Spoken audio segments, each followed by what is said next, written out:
Ukegua nyumba ino iria iri gicigo-ini kia Elgon tauni-ini ya Eldoret wahota kuguciriria maitho maingi. No ukegua kuo tiguo uguciriirie maabitha borithi aria marahithukire kuona gukora arume ayeri mari wira-ini wao wa guthondeka mbeca undu uria ni mugaru na watho. Tulipata habari kutoka kwa mkaaji mmoja ya Elgon View ya kwamba iko watu wamemdanganya na wamechukua hela zake, na ni kama hawa watu huwa watu wa kutengeneza pesa baya,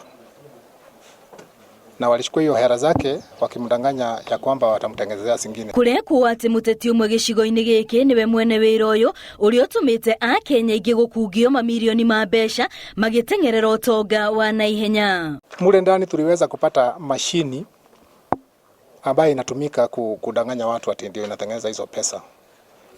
Hiyo mashini tumeipata, na tukaweza kupata pia powder ile wanashanganya ili waweze kusema wanatengeneza pesa genuine. Akenya riu marahinyiririo kugia na uigiririki na gwithemana na mitego teno kuona nio macokaga gwikora ugwati-ini. Watu wajihadhari kuambiwa ati unaenda kutengenezewa pesa. Angalia mwenye kukutengenezea pesa kwa nini anakutengenezea naye hajajitengenezea. Wewe tegemea ile pesa uko naye. Kama unafanya kazi mahali fulani, wewe tegemea hiyo pesa. Hii pesa ya kudanganywa utatengenezwa, utapoteza pesa mingi sana. Eri aria maraikirio ngono mari ceceni-ini ya borithi magiteithĩrĩria borithi kurikiririo thuthuria mbere ya mahingũrĩirwo thitango. Ngiribotera Inooro TV ritwa rĩakwa ni Wambui wa Macharia.